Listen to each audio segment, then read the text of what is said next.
भिवंडीत गोदामाला भीषण आग, अग्निशमन दलाकडून आगीवर नियंत्रण मिळवण्याचे प्रयत्न.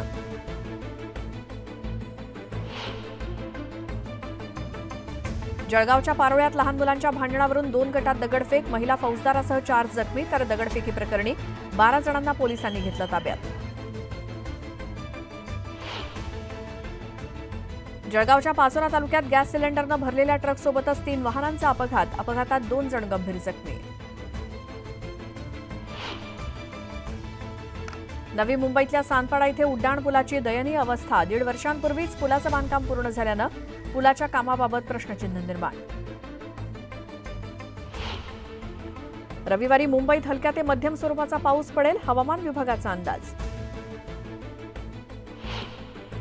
बिहारच्या छपरामध्ये पूर परिस्थिती कायम, नागरिकांनी घराच्या छतावरती आणि धरण परिसरात घेतला आसरा. बिहारच्या पूर्णियामध्ये जमावाकडून चोराला बेदम मारहाण, मोटरसायकल चोराला रंगेहात पकडून मारहाण केल्याचा व्हिडिओ व्हायरल.